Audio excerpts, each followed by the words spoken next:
We're here, the 1990s and off-road racing. A new decade and new motor racing action. The Tamiya Off-Road Grand Prix brings the sport to town at a hot new venue only minutes from Auckland City.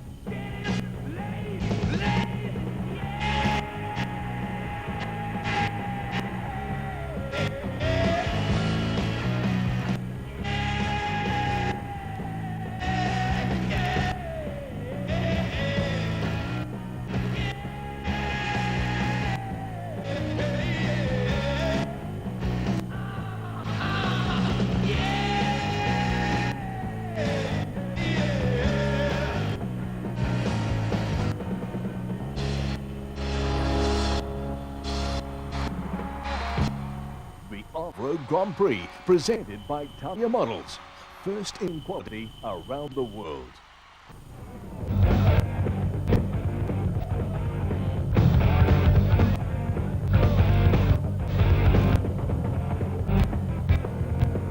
Talk about me while back in the rain. The ugly duckling understand. Ooh, spirit rising might be more. Cars from as far afield as Taranaki and North Auckland were drawn to Te Atatu for the third round of the Tamiya Off-Road Grand Prix.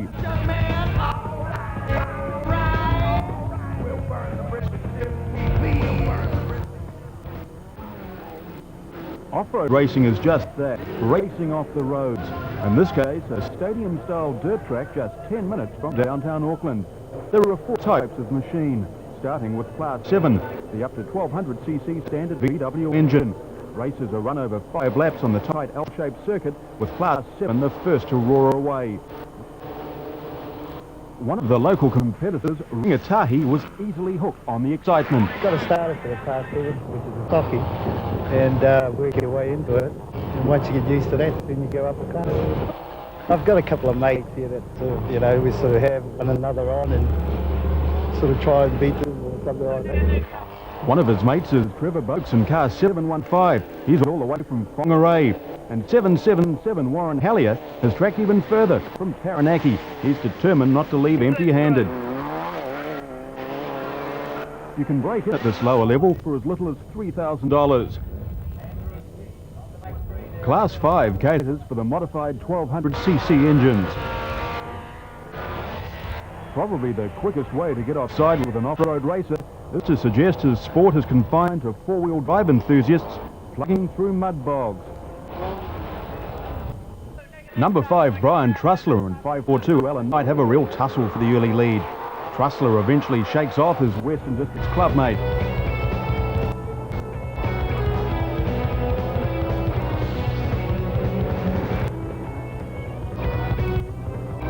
Knight hits the chase, but there's no catching the tearaway Trussler.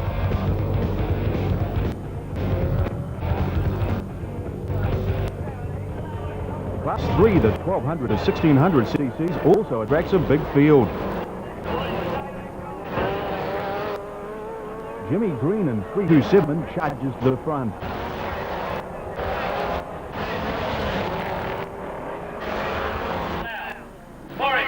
Green's deaf, but in the hurly-burly of this type of racing, perhaps it's almost an advantage. He quickly opens up a sizable break. Car 380 does a 360.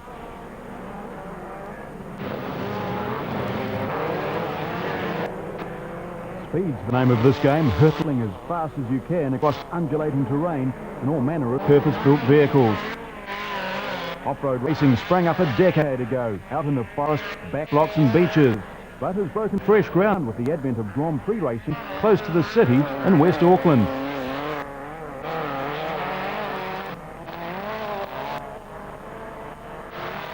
Jeffrey Lees in a yellow 373 takes an unscheduled detour, but Barney, as he's better known, doesn't miss a beat. He rejoins the pack and still qualifies for the final by finishing third.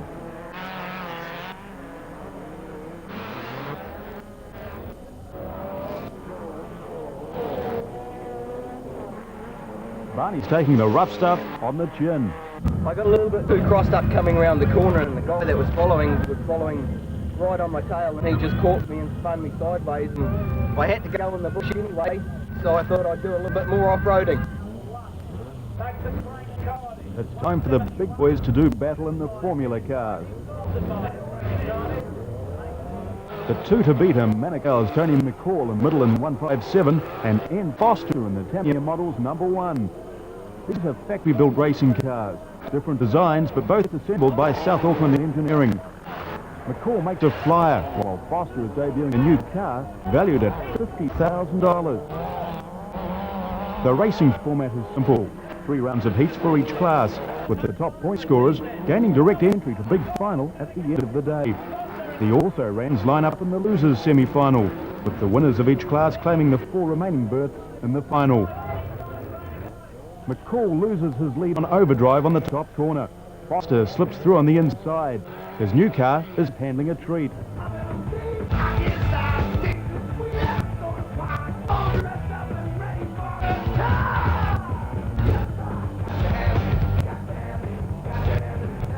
And Foster burns off his rival to win the first heat.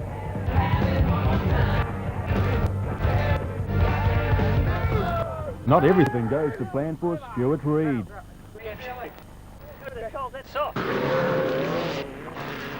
The South Aucklander Tony McCall is out for revenge in the second heat and again wins the scramble for the early lead. Well, then Foster starts from the back of the grid and doesn't get any closer. McCall wins comfortably, but the opposition is still on his mind. Ian's just got a brand new car, so he's probably having a few teething problems, and we're pretty even. Foster fails to finish. Doesn't look too even now. A bit of a gas problem. Don't know what it is yet. We've got to sort it out, but we'll be out there. When the dust settles, Foster fails to show for the third heat. 195 Des Warrington takes up the running. As always, Tony McCall in 157 is figuring prominently. But Warrington is an easy victor, and McCall loses second right on the line. I've actually blown second gear. We just put that gearbox in this morning. Got up at 5 o'clock in the morning, stuck in it, we just blew it up. So we blew one up last night trying it out. So we're out for the day now. Coming up after the break, it's crunch time for Ian Foster. He must win the losers semi-final to make the final. Tamiya models, available as clipped together or involve hundreds of intricate parts. Military or classic, exact replicas. Check out the Tamiya range at your local hobby or toy store. Make the breakthrough to Tamiya, almost the real thing.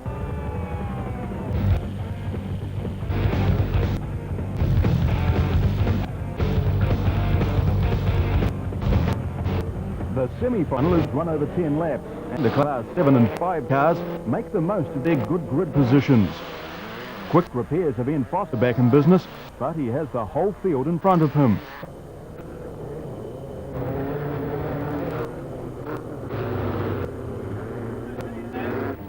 .762 Stephen Carter maintains his advantage from the start to set the early lead, while Foster is working his way through the pack. He has to win this race to reach the final. Foster has plenty to do, but circulating at speeds of more than 100 kilometres per hour, he soon starts to haul in the leaders.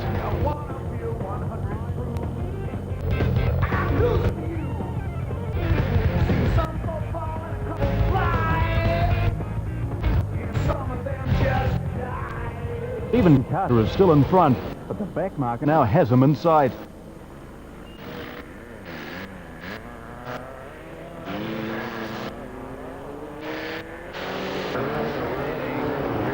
The gap's closing with just 2 laps to run.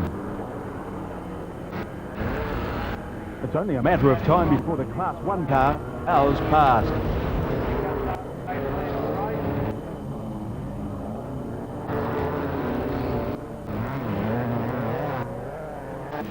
It's supposed to be a non-contact sport, but there's trouble back in the field. No problems for Foster though, he's now out on his own. It's just a matter of whether his car will hold together.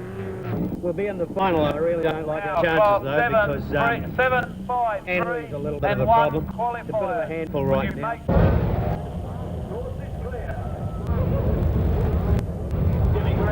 30 cars line up for the 15-lap final.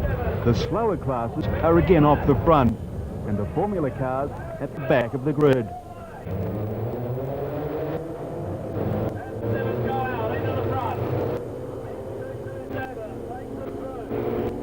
They're sent off at intervals. The first group have started several hundred metres and are approaching the back straight before the second group's away. In the second lap, the wheels fall off the challenger of Warren Hallier.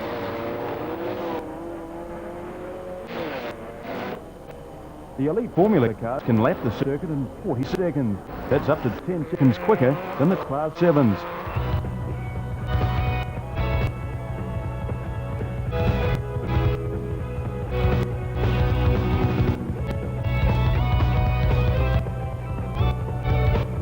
A year ago, this area was wasteland and gorse. 2,000 truckloads of dirt later, it's a racing track, and car number 1, Ian Foster, is beginning to really burn it up.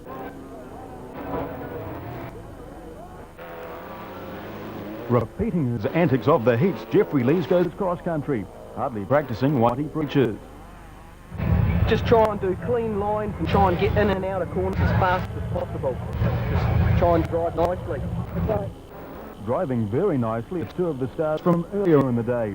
715 Trevor Boakes and number 5 Brian Trussler.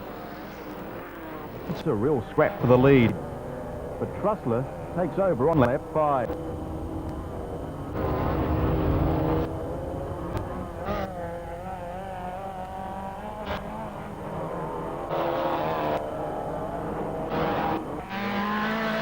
Lees is back on the right track. Backmarker Ian Foster hot on his tail.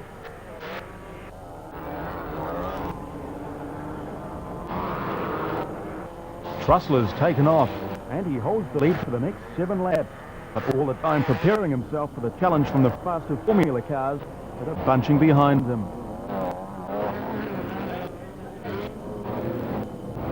Foster's clearing the slower traffic and setting out after the leaders. He's up to second place by lap 9, the margin down to half a lap. While the slower cars have dropped back and are engaging in their own battle, the moment of truth arrives on lap 12, number 5, as car 1 flies past.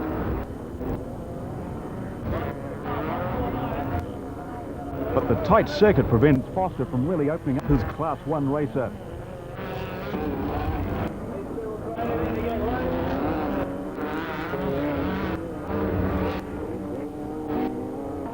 Some drivers go hedge trimming, while Foster looks for a gap along the inner. He's shut out and Trussler skirts wide to regain the lead.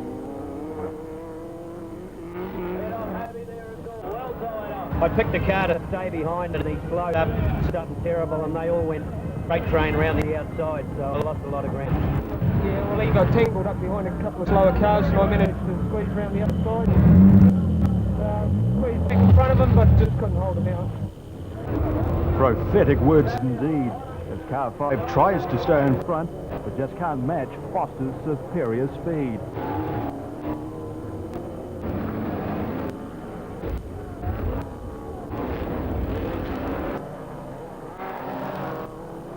Rather than play it safe, Ian Foster gambles again on the inside running. This time it pays off. 534 Carlton Smythe, trying to take on the big boys, takes a bath.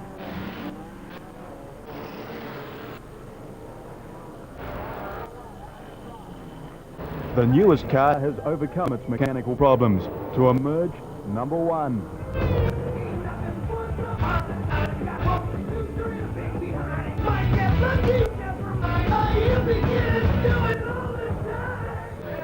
We didn't know whether we had until the flag. We got there. There he is, the Samuel Foster car and the Samuel Grand Prix. Ian Foster.